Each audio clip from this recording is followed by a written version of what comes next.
First video from Karlovy, Czech Republic for the 2019 Karlovy International Film Festival. I'm here as ever covering the festival for Fred Film Radio, Fred.fm. You'll be able to find my interviews on Fred.fm/UK. We've got some water here too. It's a lovely day, as you can see. A great day to lock yourself in a dark room and watch some films. So I'm a little better today compared to yesterday. I still haven't quite gotten over the fact that I'm gonna have to stay in a single room for the rest of this festival, which I don't enjoy doing because, as I mentioned in my previous video, I basically work on a bed when I'm working indoors, and because I'm gonna have to be doing a lot of work here, I'm gonna have a single bed, which is obviously uncomfortable. And also, you know, I feel like this day and age, being a part of the privileged Western folks, I'm just not used to sleeping in single beds, so it's difficult for me. I toss and turn a lot, so that's why I'm complaining about a single bed. It's not for any other reason, you know.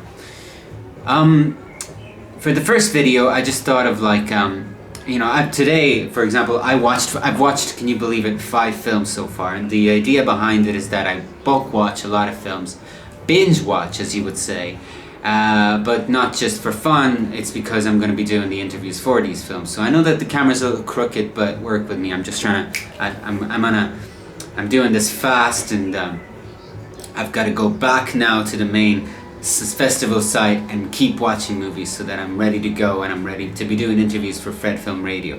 But you know, I wanted to drop in and just make a short video. And the first video I wanted to make was just one that's sort of symbolic, because it's about, I'm going to be talking a little bit about one of my favorite filmmakers, who just happens to be Czech. The film that was the starting point for these thoughts that I'm going to commit to, I was going to say celluloid, but obviously it's digital camera. Everything is digital nowadays, more or less. So yeah, the film that I'm going to be talking about is Forman versus Forman, but because this is not a series where I do film reviews, as it's specified in the title. It's more about me getting thoughts out there that were inspired by the film, or just, they can be critical thoughts, but a lot of the time it's just more about, they're a lot more free. And I just feel like talking about Milos Forman. Not too much, because I don't want to make this video too long, and I could talk for a long time about Forman, because as it happens, I have written about him a lot, academically and not, you know, because first of all, he was one of the filmmakers who I wrote about the most while I was doing my postgraduate degree in Galway, about film theory. And also I wrote about and did a lot of presentations about the Czech New Wave. His film, The Fireman's Ball, was the first screening that I financed myself in Galway and presented to the people. You know, I did an introduction there too, and it was very exciting because I was presenting it to people who had never seen it before and possibly were not aware of Forman so much, despite the fact that they probably had seen his more famous films like One Flew Over the Cuckoo's Nest. And the film that made me fall in love with Forman made me, in a sense, become aware of a figure of the film director when I was a kid, when I watched it, and that was Amadeus. Obviously it's not a kid's film, but considered a kid's film, but the fact that I got so into it and it sort of led me to the life, it had such a huge impact on my life, and it kind of led me to where I am today, not in the sense of accomplishment, but just in the sense of my life in general. It goes to show that, you know, we maybe need to rethink of our definition of children's films, because Amadeus was a formative film for me. And when I discovered his films from the Czech New Wave period, it was even better for me, because it was just, to me, they're even more exciting than his Hollywood stuff. You know, The Fireman's Ball is one of the funniest films I've ever seen, but there's so much depth in it. And that's one of the beauties of the Czech New Wave as a movement in general, which was a movement of cinema of the mid to late 60s, early 70s, even you could say, of films that were produced in Czechoslovakia that sort of opposed the dominant ideology that defined the cinema of the time in Czechoslovakia and other regions and countries dominated by the Soviet Union and communism, etc., etc. it was a film that was very critical of the system of the time, and Milos Forman is definitely one of its main sort of protagonists and main filmmakers of that time, but then went off to have the stellar career in Hollywood. What this film goes over as well, very broadly and very loosely, skipping on a few events that actually occurred in the film throughout his life, which, you know, it's impossible to kind of, it's very difficult to make documentaries about someone's life, and especially someone who accomplished so much in the fields of art, as Milos Forman did, who sadly, by the way, passed away last year, and I found out about his death while I was interviewing someone, and I was making a comment about his film. Reminded me of Forman's works because of its use of sense of humor and satire. So that was kind of a shocking way to find out about the death of one of my heroes, one of my last living heroes back then, you know. But yeah, though it skips that, it does mention a part of his life that I'm aware of because I've read a lot about him, including his autobiography that he released. The name escapes me now, but yeah, I can't think of it. But and it was a period of time when he, you know, had fled somewhat his native Czechoslovakia and had gone to America to try his luck there. But after producing his first film, Taken Off, which was for a long time very hard to get to, in fact, it has recently been gotten a proper re-release. And to me, it's a great film, but at the time it was actually a flop and it was somewhat forgotten. But to me, it's a great film and it's definitely worth checking out. So he found himself after this flop living at the Hotel Chelsea in New York, which was famous because it hosted a lot of artists who were basically broke, and the owner of this hotel was like, you know, you'll pay me when you make money, you know, it's fine, don't worry. He was sort of a patron of the arts back then and really nurtured the scene, I guess, because Forman was one of them. But it's funny that, you know, a director like him, who was in his mid-30s, who had a wife and a kid back home in Czechoslovakia, found himself just, as he says in this interview actually, lying on his bed and unable to actually get up out of bed, and on a very miserable sort of pay. It was like almost an allowance of money. It was very little and it was almost not enough to live on, you know. And he was just watching this channel that they were broadcasting apparently in the United States, where they just showed footage of a fireplace.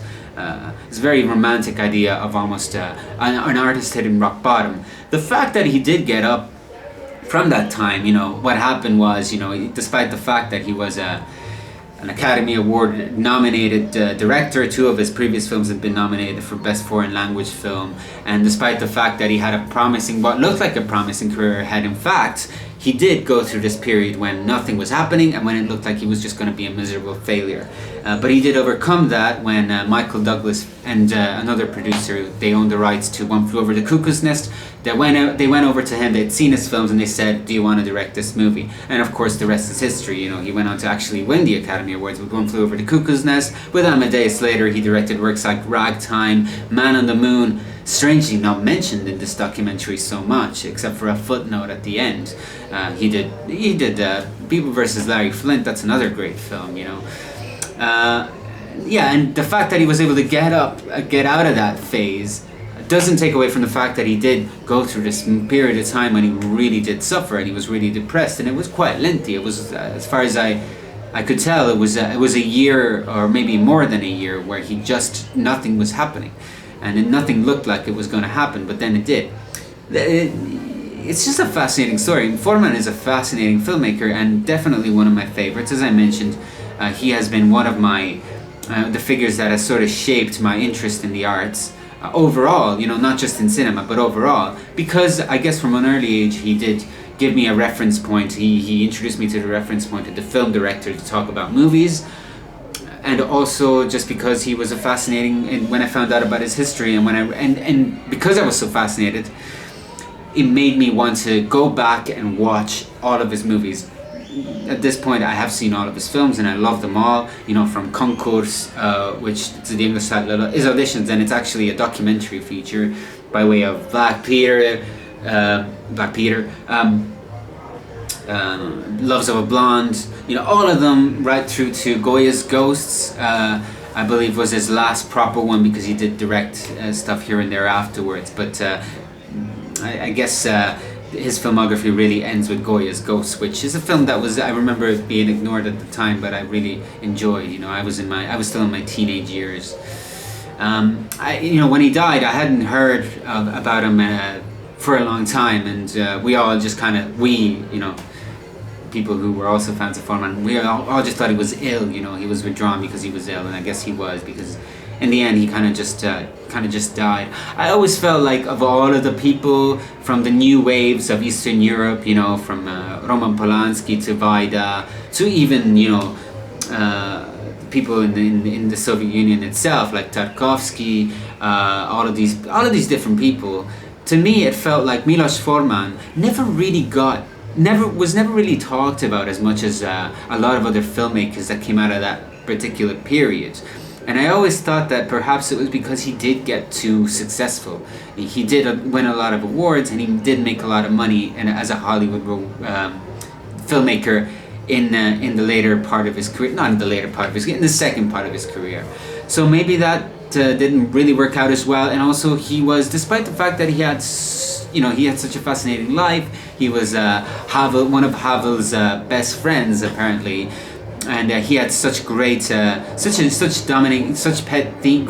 pet themes that actually spoke a lot about the Czech Republic through American stories, and helped Americans perhaps learn about Czech culture, despite the fact that maybe they weren't even aware of it. Despite all of that, I always felt like he was somewhat underlooked, and I still feel like he's not getting the credit from the more academic side of film that he deserves. But you know what? In a way that kind of makes me like him even more. It's kind of like, pitting Godard versus Truffaut. You'll find that a lot of academics find Godard's films more interesting, but to me, Truffaut is just the man. And the fact that Forman and Truffaut were friends for a period of time, and that Truffaut loved The Fireman's Ball, and was very much responsible for actually preventing Carlo Ponti from totally destroying that movie, and was very much responsible for The Fireman's Ball gaining such momentum, and Milos Forman with it, that it actually became an Academy Award nominated film. His second, because The Loves of a Blonde before it was nominated as well. Goes to show that they had similar ideas of cinema, and also the similar personalities, and maybe that's kind of one of the personalities that I'm drawn to, because when I think about it, a lot of filmmakers that I love also have completely different personalities. But I thought, as a first video of my This Is Not a Film Review series from the Karlovy Film Festival, it was kind of interesting to talk about this. I'm getting a phone call right now, so I'm going to have to end this video. I hope, it's going to kind of influence you in wanting to watch Milos Forman's films. I don't know what I just said, but I have to answer this call. See you.